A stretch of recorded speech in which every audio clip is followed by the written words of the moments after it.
everyone, welcome to my channel. My name is Paris Kaufman. I am the author of the books in the world of the Magi. I feel like that might be a better way to say it at this point because there's quite a few books in that series. As of now, I have the original Magi trilogy out and a standalone called Unbound that came out just 2 days ago. I'm also the co-author of Theater of Memories. Today, I am taking you guys on a super top secret mission. So I'm actually not going to give you a ton of details. I'm just going to take you with me. But for a little bit of context, I am working on a super mega top secret project that only I think 3 people know about. Okay? Super top secret here. And it is in a genre and an age range and it's just a little bit different than what I've published before, so I need to do a little more research, particularly on how is the interior of the book going to look out, because what you might not realize when you're looking at a book, there are different rules that apply to different age groups, different genres, etc. So when you are publishing in, like, let's just say the standard YA, which what I've currently published in, it's usually like a 12-point font or so. If you get into the NA range though, or like just an older age range, sometimes the font actually gets smaller, which seems a little weird to me because I feel like it just starts getting hard to read at that point. Like if you start going down to 10, it's a little harder to read, but you see the point, it changes. You go down to middle grade, usually they up the font size a little bit. If you get down even younger and you're writing a book for people in the kindergarten, first grade range, it gets even bigger for the font. So there's different formatting rules across the age range and then within genres as well. Some books you might have illustrations in and you might have them be on the chapter headers, but then other books have the illustrations in the middle of it. There's a lot going on. Today I am researching my secret projects, age range, and I guess genre is the best way to say it, but I'm not telling you what it is. You can guess, but I'm not going to answer. The first step is to make sure I actually have my library card and that it is still valid, which I don't think library cards expire. Yeah, there's nothing on it that says it could expire, so I have my library card, and now let's go and do some research. Questionable activities. I am going to go fill the tank first. Much better. Now we head to the library. We have arrived, and now it is time to do some research for my secret book. The library is packed, so I'm kind of just browsing, and I'll give you guys a rundown after. Are paperbacks not popular at libraries? They're all hardcover, which I'm not doing a hardcover, so hopefully that's not a problem. What's this?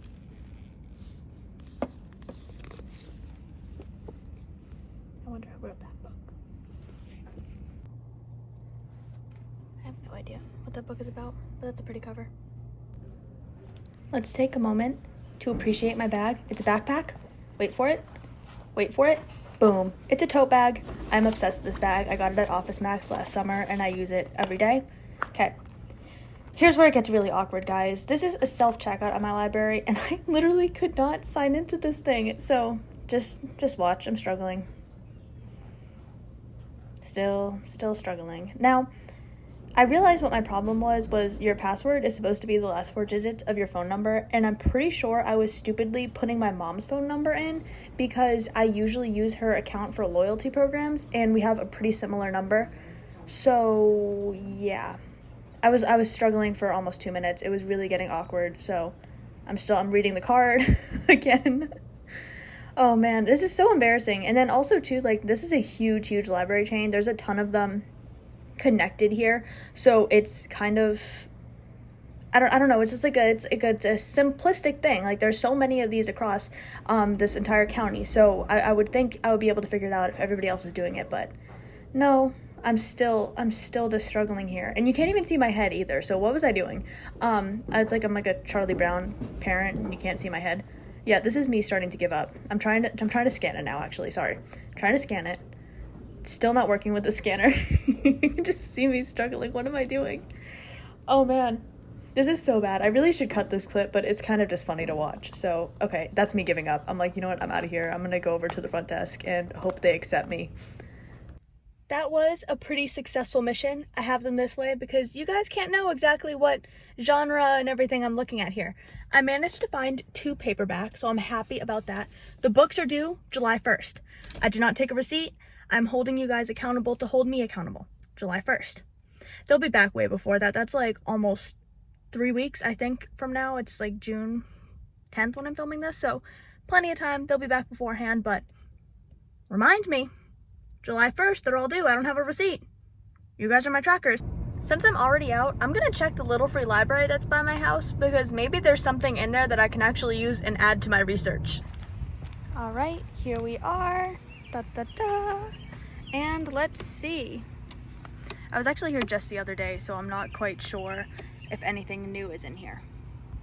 Found one, but again, I'm not showing you the cover because you don't get to see what I'm researching. I would consider this a successful mission. I have, I believe, 8 books right here.